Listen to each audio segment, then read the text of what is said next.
Hey guys, welcome to this newest episode of Skagit Storytellers. I recorded in August of 2023 with my friend Sara. It's a really great episode. One thing I wanted to hop on this intro and mention though is unfortunately she talked about her husband being sick in the episode, and he actually passed away in October, so 2 or 3 months after we recorded. And so we had talked in the episode about how she would be doing classes coming up for her Zentangle, and obviously that's all kind of put on hold right now. I talked to her just the other day and she sounds maybe excited about doing classes again, so I'm really happy for her, and I'm ready to share out her class schedule when she decides to jump back into it. But we love you, Sara, and I think that a lot of people are going to benefit from this episode. There's a whole bunch of awesome music out there. You guys get out of the house, live your life. That's it. I'm keeping it short. Enjoy this episode. Let me know what you think. Enjoy your day. Be of use. And as always, go do something hard. Howdy, partner. Welcome to one of the most northern parts of the United States of America. Travel with me upriver as we talk to a bunch of ladies and fellers and they share their tales of wit and wisdom. That's right, it's time again for Skagit Storytellers with Liz Rankin.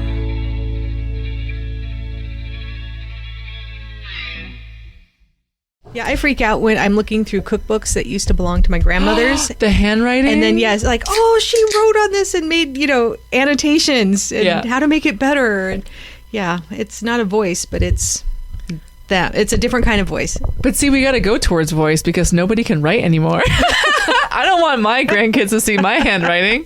What does it say? My messy, not even cursive. I never write in cursive. Do you? I have a hybrid. I kind of go. It depends on my mood. I go all sorts of different ways. My dad goes all caps. Okay. You know what I should do? I always think about this.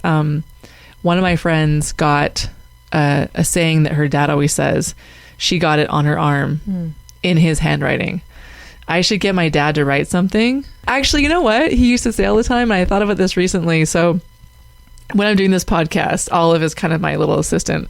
Like, she usually lets guests in and tells them watch their head and gets drinks and stuff. And sometimes I'll be like, oh, hey, Olive, can you refill my coffee? And when I was a kid, I would get so nervous about making my parents a tea because I would think, what if I'm putting too much milk in this or too much sugar or whatever? What if I spill it?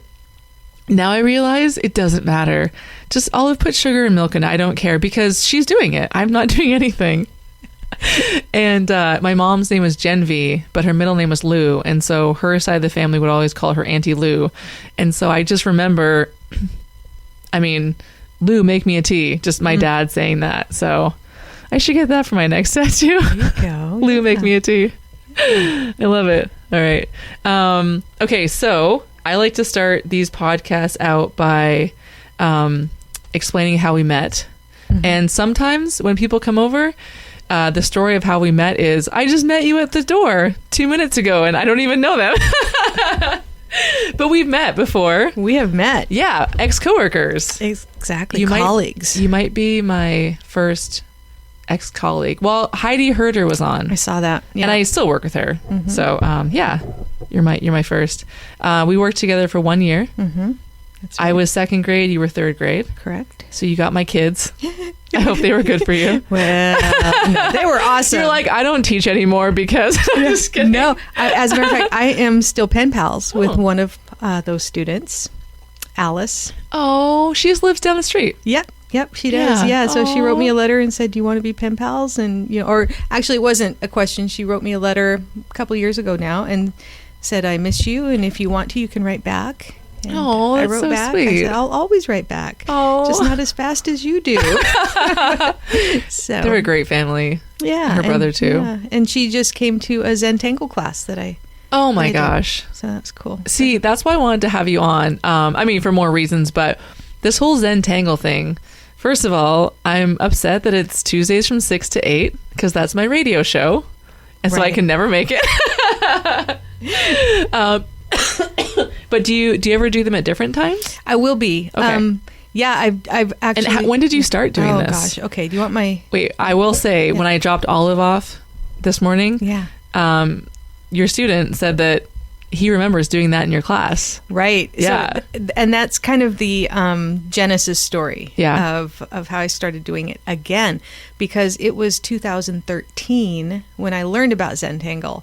That was a lifetime ago. I know, 10 years ago. 10 years ago. I know. And at that time, I was teaching middle school art.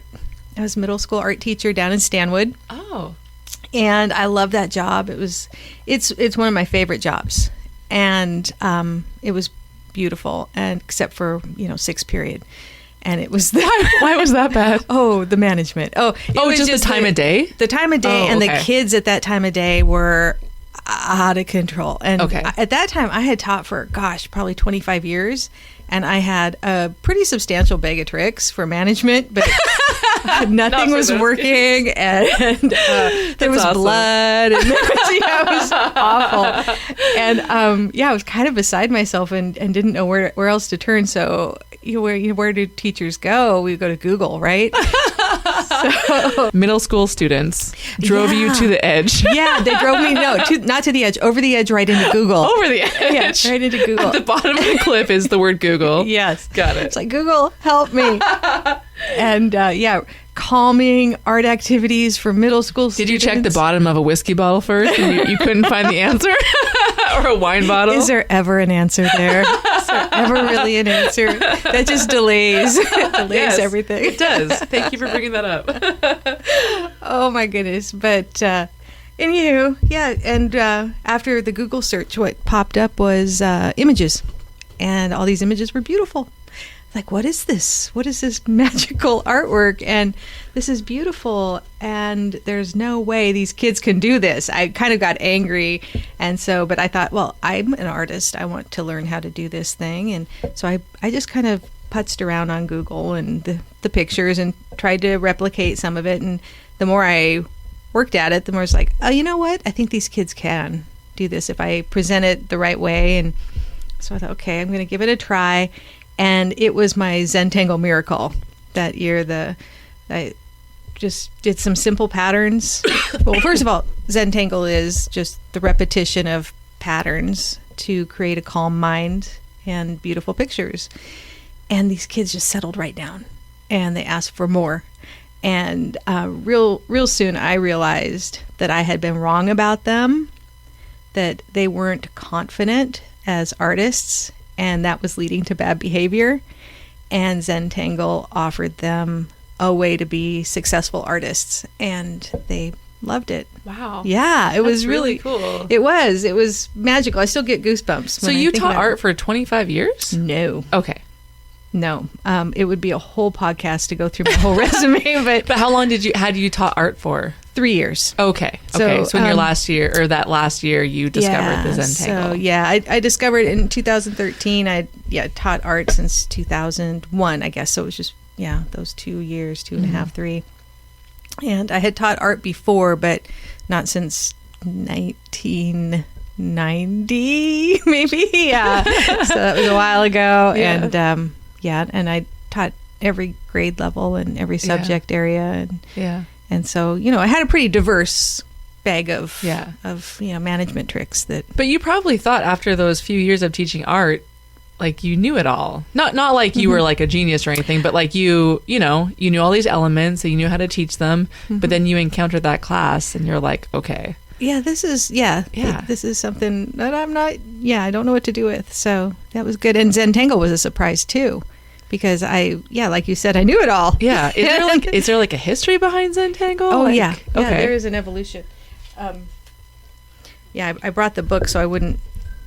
This is the Book of Zentangle, so I wouldn't misquote anything or give you false information. But it was developed by Rick Roberts and Maria Thomas, and they live back in the East Coast. Wow. And their one-line phrase that sums up Zentangle is that it's an easy-to-learn, relaxing, and fun way to create beautiful images by drawing structured patterns.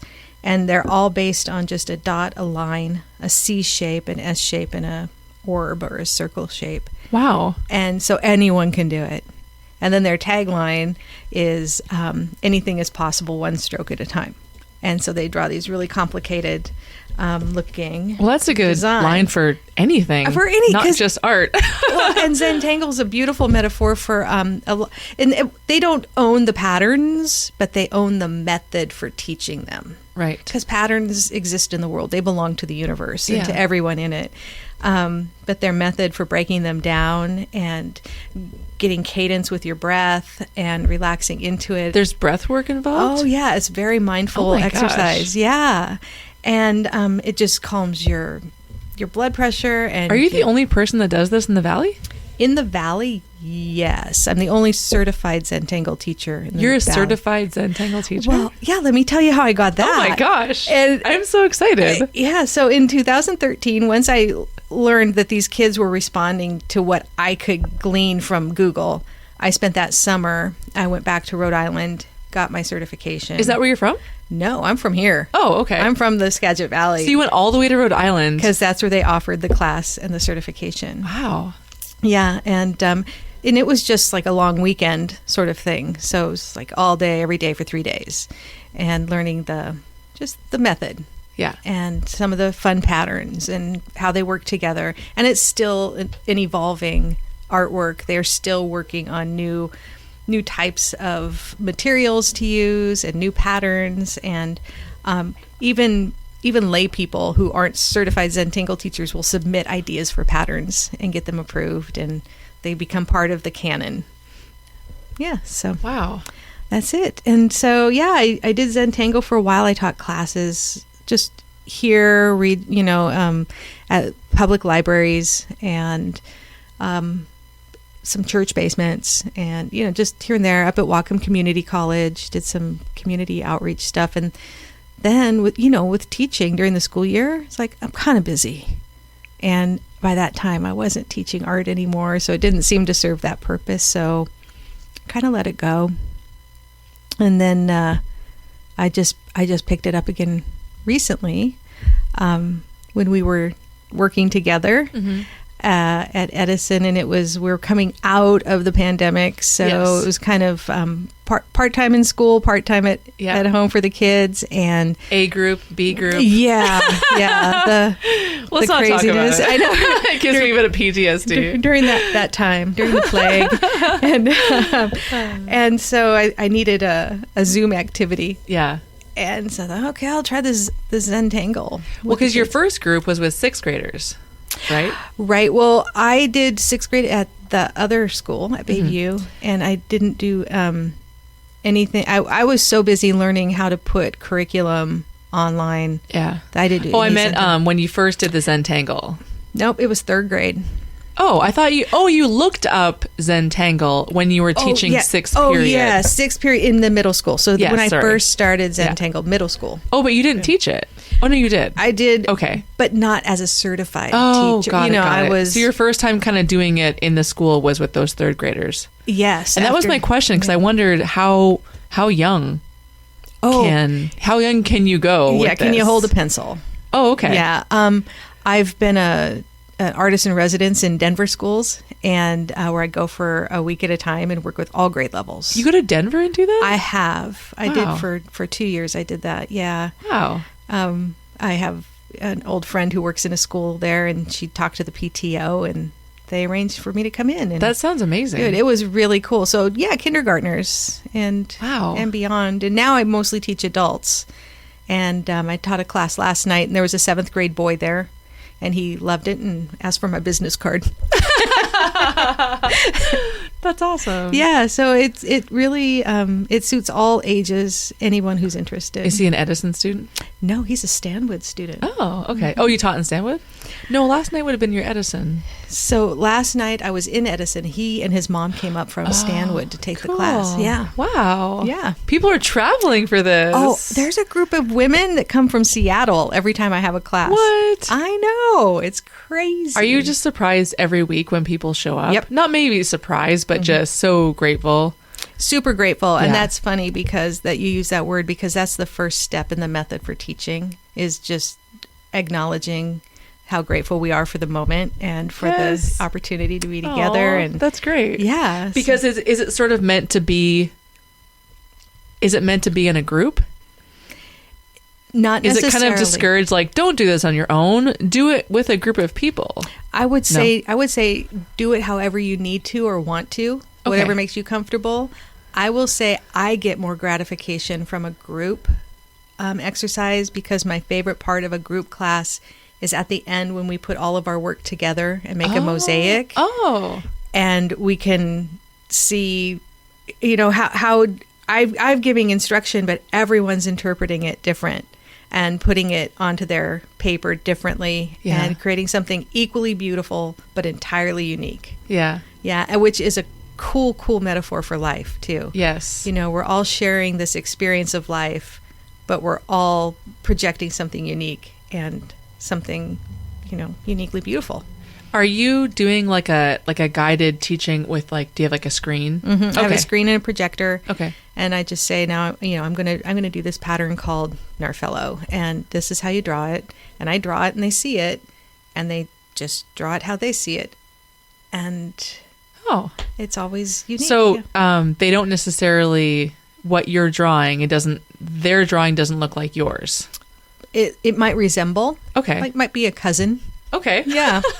Long lost relative. Yeah. Right. Oh.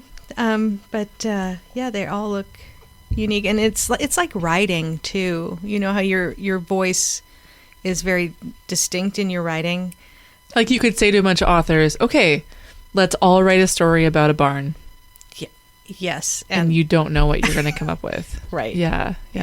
Wow. Same thing. That's really neat. Is there, I think we talked briefly on this, is it supposed to be quiet in there when you're drawing? Do you just hear this kind of the scratching of pencils, or?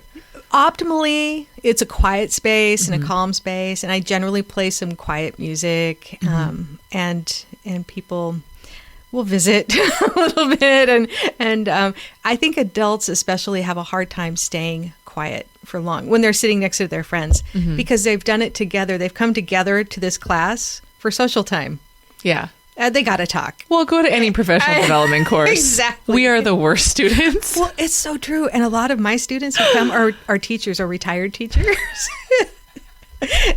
Yeah, it's funny. I let it go. But I've had other participants in the class say things like, it got really noisy. I wish you would say something to them. I'm like, what? They're adults. My sister went to a sound bath. Do you know what that is? No.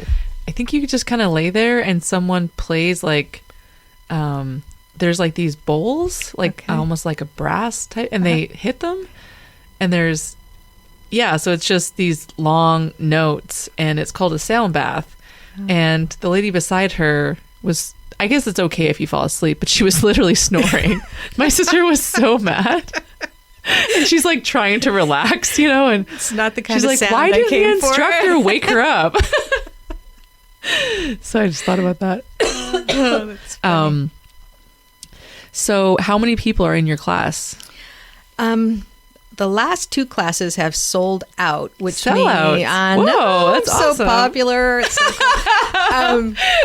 You're so famous. I'm so famous. I love it. Yeah, that nobody's heard of me. Do you have a Zentangled name? Like, do you have a stage name? Well, it's Sarah. Yeah. but my company name is Zen Valley Tangle. So. Zen Valley Tangle. Yeah, okay. Zen Valley Tangle. Okay. But you can call me Aqua. Weird. You wear a wig and glasses. Right. Well, I usually cap the class roster at 20, just to keep it a little bit intimate. I don't want to. Well, I mean, you have tables, chairs. I mean, so yeah, it depends on the venue too. Oh, so standing room only. Stand in the back with your clipboard. Now relax. I've been doing classes at the Edison Granary, right, which is a beautiful space, and it's very calm. And I'm really appreciative to Colin Chamberlain, the owner, who has just been so accommodating and given me a really better than fair price for renting it and setting up. I use his projector now, so I don't have to travel with my projector. So it's a perfect space. And And just in that space, I think 20 works really well. Yeah. Yeah. There's the Methodist Church in La Conner. They have a space in their basement that's a nice little classroom space, but I would only do 12 or 15 because it's Have smaller. you ever thought of doing it in a theater? I wouldn't know how to do that. I mean, I guess you'd have to have a clipboard then as a table, as a drawing space. Yeah, I guess so. Yeah. I haven't thought about it. I would do it anywhere. Let's get you in the Concrete Theater, the historic 100-year-old theater that's haunted. Yeah, I accept. That would be amazing. We could do a Halloween class. Oh my God. My heart just stopped. You know, they do ghost tours up there in October. I didn't know that. But they do. Concrete is amazing. very haunted. And this group of amazing volunteers, they dress up in different things in different buildings in town. So there'll be like a bank skit.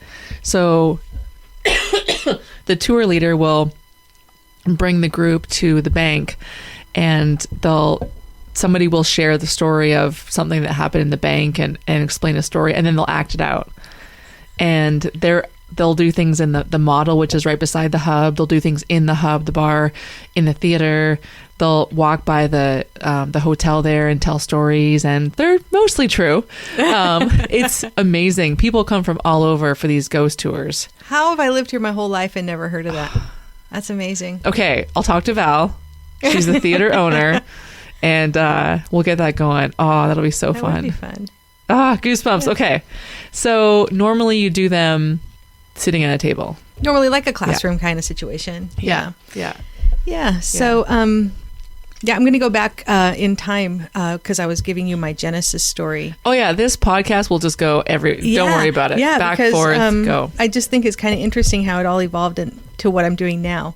But during pandemic, when I decided to introduce it to the kids, they're third graders and Zoom is hard. And some of them showed up for Zentangle, and we started doing it every Friday. It's like the Friday end of the day sort of thing.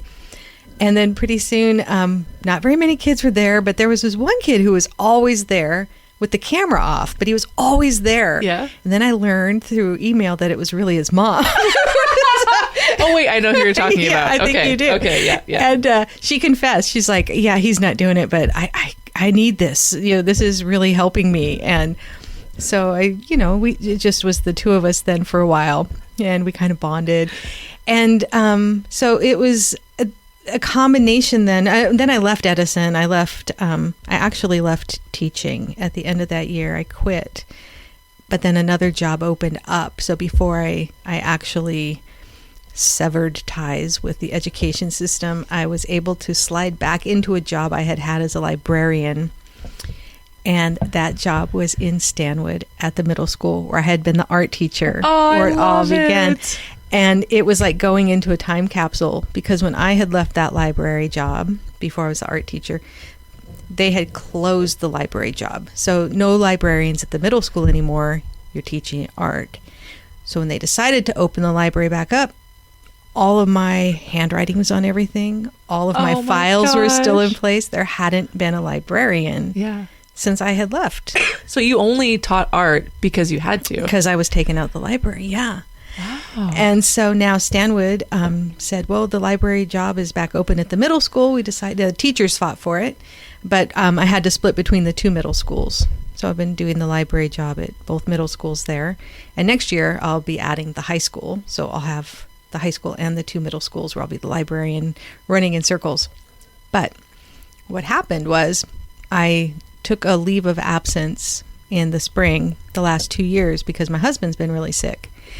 And I just needed something to do while he was lying in bed, and or if he was on a long doctor's visit. And I was like, I've got this drawing thing I know how to use to calm me down and to be mindful and focused. And so I started doing Zentangle for myself again, all this time later. And then I heard from this mom, and she was like, have you ever thought about teaching Zentangle again? And well, now that you mention it, I have been practicing, so maybe. And then that's how it kind of just sort of spiraled into something this past April, into 2 classes a month, April, May, June, July, August. kind of goes in a circle. And does she attend all your events? She's been to every single one. Yep. Yeah. Wow. I just have all sorts of ideas. I wanted to keep growing. I'm terrified because school is starting up again. And then my husband is still ill, battling cancer. And so that's another variable that's hard to predict. Mm-hmm.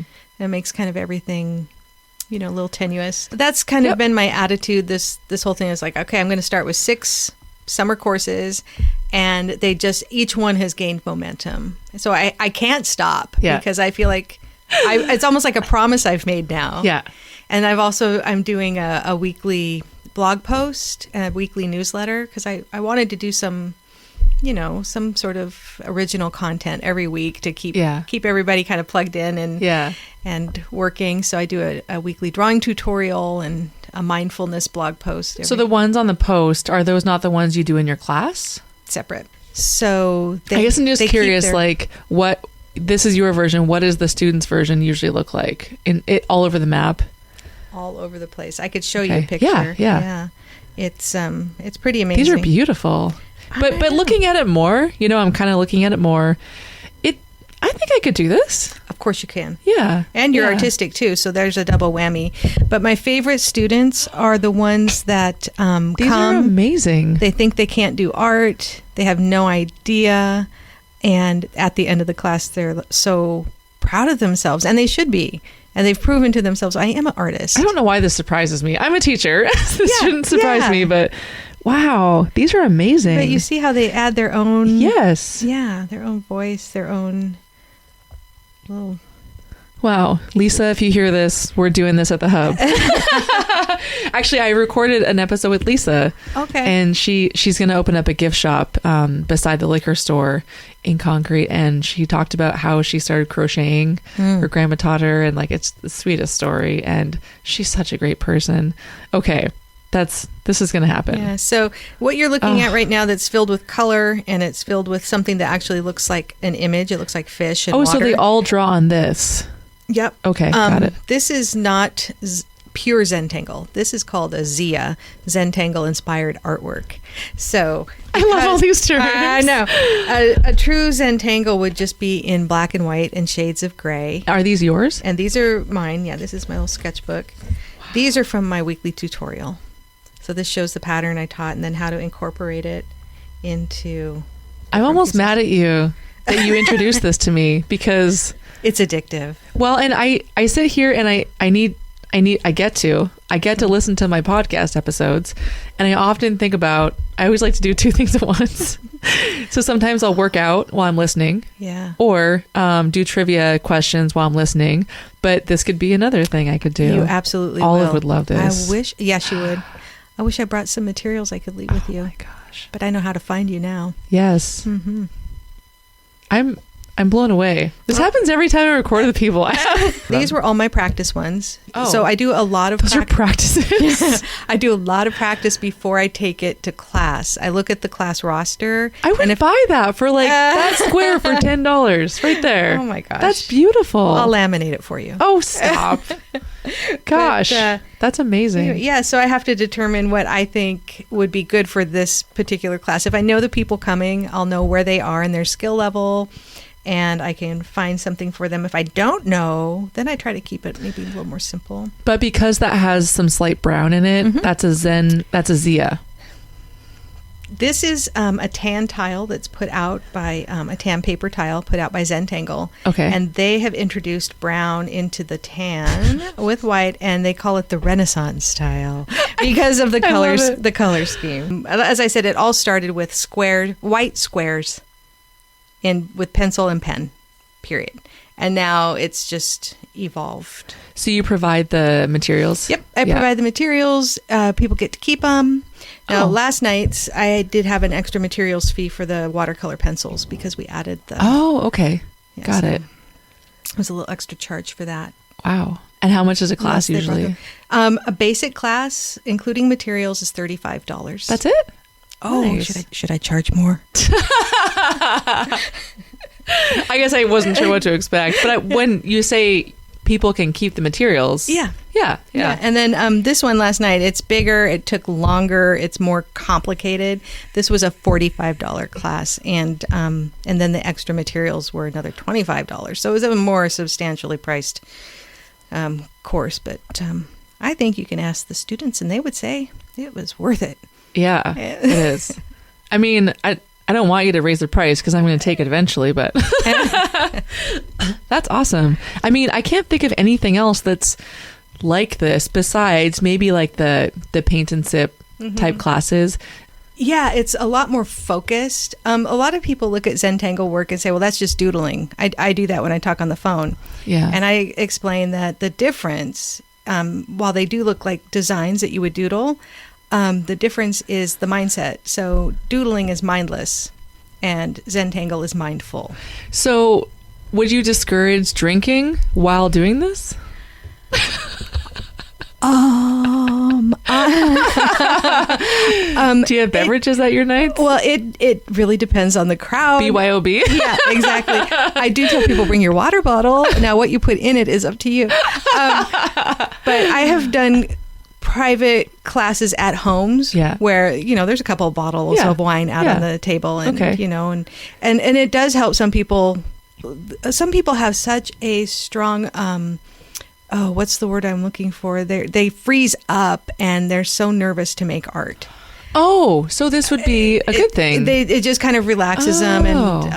And while Zentangle shouldn't be scary, and I try not to make it scary, some people just need that little extra push. Oh my gosh, we should do a Zentangle workshop at the Hub. I'll get to meet people. Yes. And if you know them and you like them, then I know they're cool people. Oh yeah. I never hang out with people who are not cool. But I was thinking like it'd be cool to have, like a, low key, quiet soundtrack in the background, that would be nice. Yeah. Last night I played like ocean music with it was very new agey, but it's kind of got us into the ocean theme of the time. Yeah. Or, this is never going to end. On Fridays at the Hub, Gretchen and Sherry play the violin and piano. Oh, beautiful. I mean, Gretchen's world-renowned opera singer. She doesn't sing anymore, but they play beautiful music on Fridays. Okay. Well, anyway. I'm watching these wheels spin in your head. Your eyes are rolling back. I told everyone, on the 22nd, everything's shutting off and I'm 100% back in school. So I have like 2 weeks to get all this stuff organized. You need a calendar with big X's on it. Yeah. Well, I wanted to show you this because this is, my gosh. These are on the Triangle Renaissance colors. But I did this class at Christensen's during Tulip Festival one year. Are these yours? This one was January. Yeah, so these were my practice tiles before class. It's too bad that do people ever donate their samples for your... No, I don't want them to. And they're so proud of them. I know. I was just thinking like you want to keep them, but you don't. I take pictures. Okay. And then do nothing with them. Sometimes I post them on my website or on Facebook or something and say, look what we did last night. And I mean, just to see like those examples you showed me, like, I think that would be encouraging for other people to go, oh, okay, I see. Yeah. I could do that. If that old lady did this, then I of course. Have examples after one beer. This is what it looks like after 2 beers. This is your brain on, Wow. This is not where I thought we'd go at all. This is amazing. And look at your signature. Not my signature. So when I took the training, everybody who was in the training got these sketchbooks, and this is Maria Thomas's. Oh, so you didn't do that work, right? Okay, that's beautiful. She's a world-renowned calligrapher. I mean, she does wedding announcements for the rich and famous, and all sorts of crazy, amazing things. And that's my certificate. So what my husband and I did, is we made it into a trip. Okay. So we bought the airfare, and then from Rhode Island, we took the train up to Boston. Then we rented a car, and we went out to Cape Cod. So it kind of all blends together for me. Oh, okay. So I can't really remember, and I know that there were levels of the workshop too. Like you could stay in their hotel, or you could stay out and stuff. But my grandmother at the time was 98. And she said to all the grandkids, I'm giving you your inheritance now with the stipulation that you use it for travel. And so that That's awesome. She has quite a few grandkids. And so I think we each got about $2,000 or $3,000. So that's great. So that's what we did, is we took that and applied it toward this and just sort of made a big thing. And I want to say that's about how much the training cost was, a couple thousand. That's a really cool idea. I've never thought about that because, did you get to share with her? Yeah, that's what she wanted. Okay. So, I wasn't sure if she was maybe very sick at that time. No. Okay. No, as a matter of fact. 98? Yeah. So she was fine. She was fine. She couldn't hear, she couldn't see. But she was in her right mind. No, she was a hoot. And she actually has the best death story that I know, 98th birthday. Okay. And people came by all day long. It wasn't like one big party, but there was cake and balloons, and it was like we just wore her out. And she went to bed on her 98th birthday and didn't wake up. Wow. I know. After seeing everybody, people came from all over the place to say hi to Maxine, and she said hi to everybody, and then yeah, that's amazing. It was like, can't beat this. Going out. Yeah. But no, I don't mind talking about it because it's been long enough since his diagnosis. He was diagnosed 2 years ago now. What's his name? Dave. Dave. Okay. I don't think I've met him. Probably no, unless it was at the parking lot at school. Yeah. So he's in and out. And, and you'd remember if you met him because he's a really big personality. He's not an introvert. No. Not even close. He couldn't even try. So if he was on here, I wouldn't be able to shut him up, is what you're saying. Oh, seriously. No, you wouldn't. You wouldn't, no. And anybody who knows him would say the same thing. Yeah. But when they discovered that what they thought was just like a impacted salivary gland or something, and then, what were his symptoms? A lump on his jaw. Oh, that's it. Okay. Yeah, nothing physical. Painful or nope, nothing. No? Just his jaw clicked a little bit, and but by the time they discovered it was cancer and not something mundane and routine, it had wrapped around his jaw and into his sinuses. So he essentially had to have half his face removed, and he has a floating jaw, so it's really tricky to eat because half his jaw was removed. But the worst part is that it spread to his lungs during all that time. So now he's got hundreds of little tumors in his lungs, and so they said, we don't have a cure for this, and we'll just try to keep you comfortable and try to, we'll treat you if you want. If you want, we'll give you chemo and try to give you a couple of good years, and that's what it's been.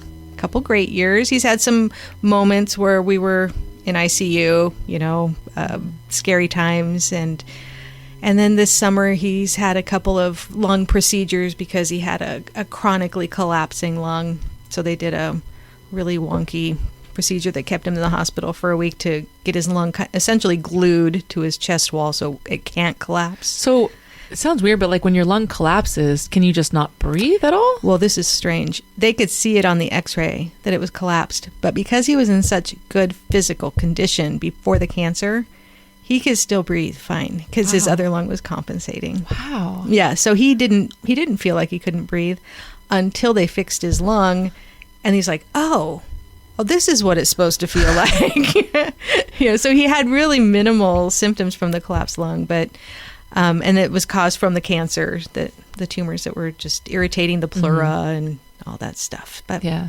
anyway, now he's on a clinical trial, which is actually, I think, really exciting.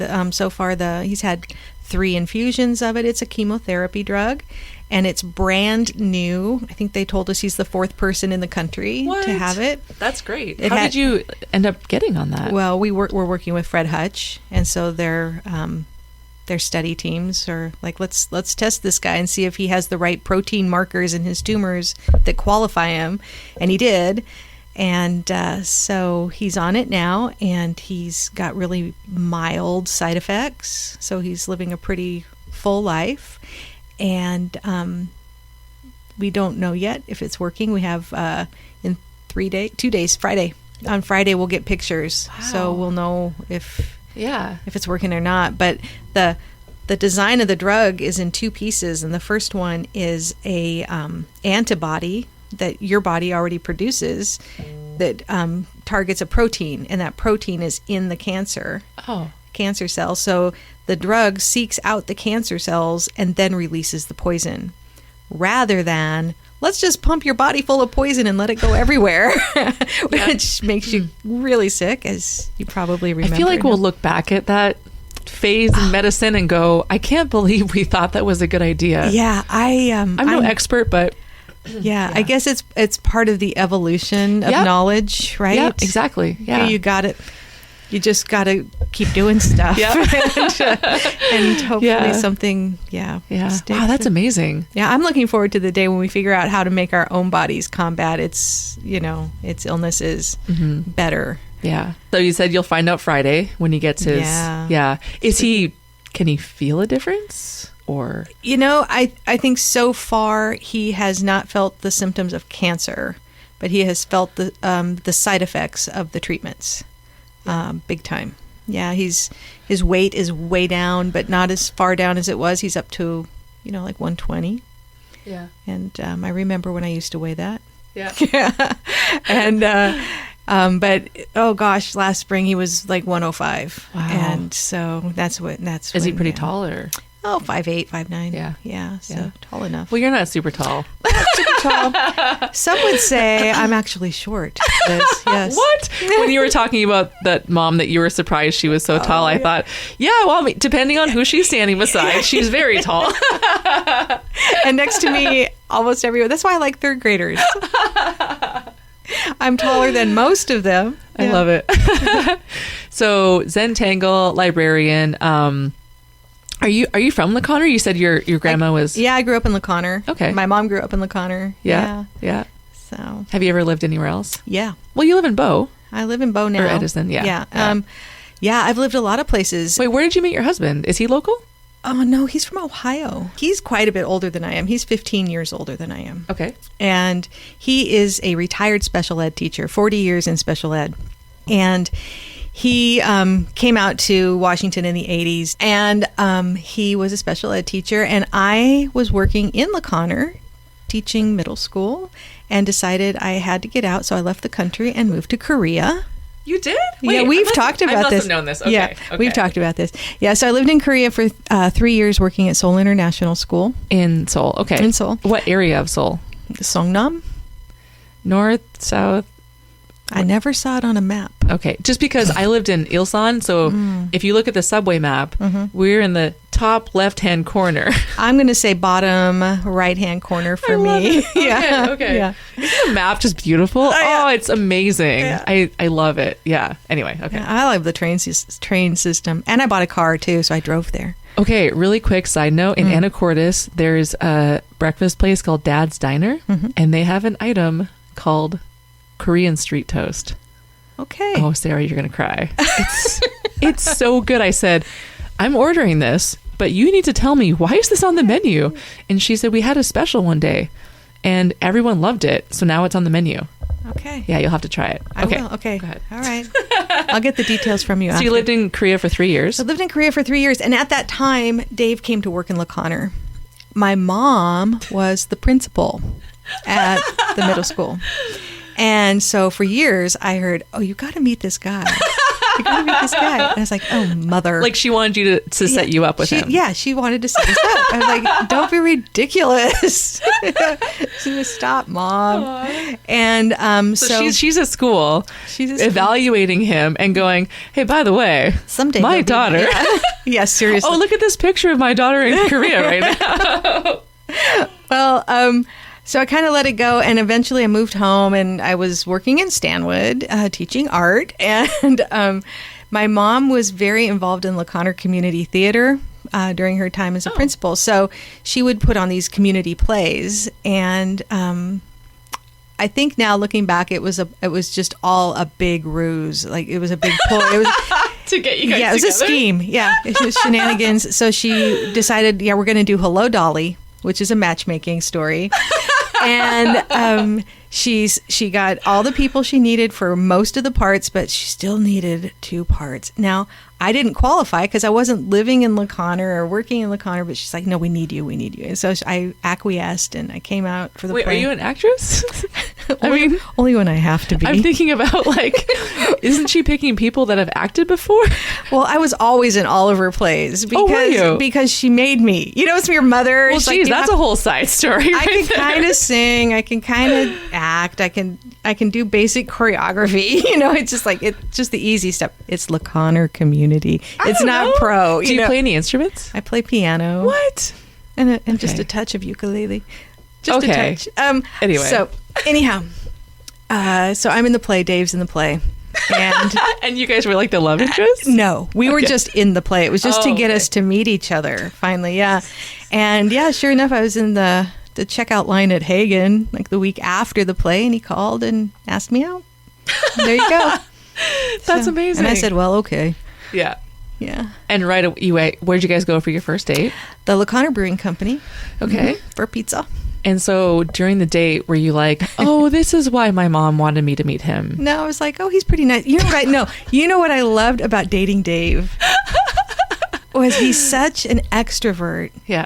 I didn't have to think about any questions or small talk or anything, because it was like an interview. It was like, what do you think about this? Yeah, it was like this. What do you think? What do you think? What do you think about this? And I would just tell him what I thought and say, and how about you?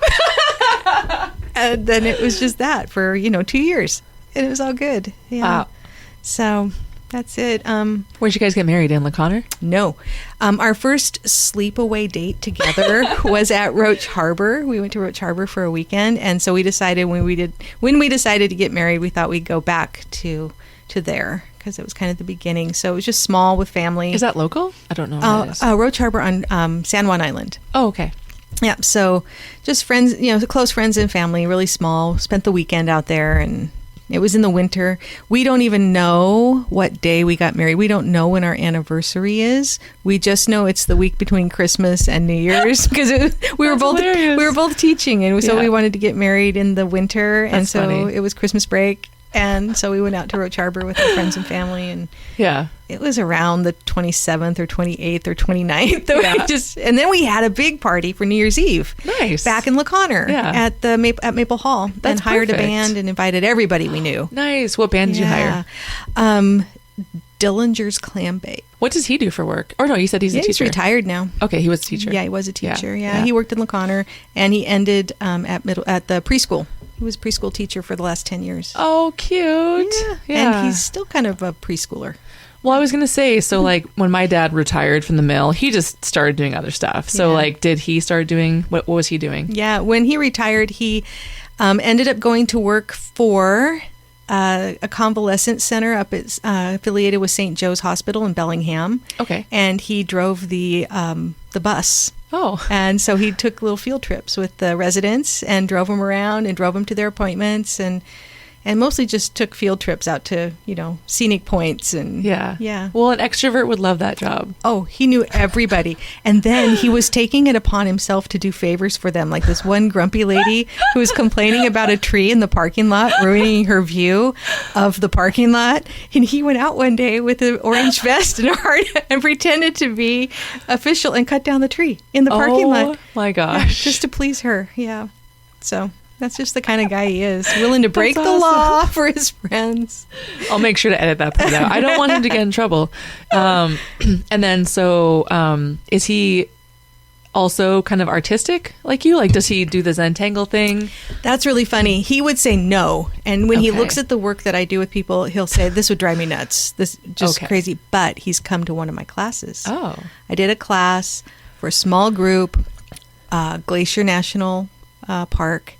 And he was there. Oh. So he took the class. Yeah. And he's so proud of the work that he did. It's on the refrigerator. And it has been for about 10 years. Wow. Yeah. Actually, I think I took it off the fridge and put it in a frame for him. Yeah. It's back in his office. Oh, cool. Yeah. I love that. Yes. I love that people are coming to this thinking they can't do it. Right. And then they do it. Yeah. That's my favorite, when they're just so like wide-eyed and shocked at their own talent. Yeah. Well, thank you, Sarah. Thank you. This has been so much fun. I'll It's link been all so your stuff fun and to see you.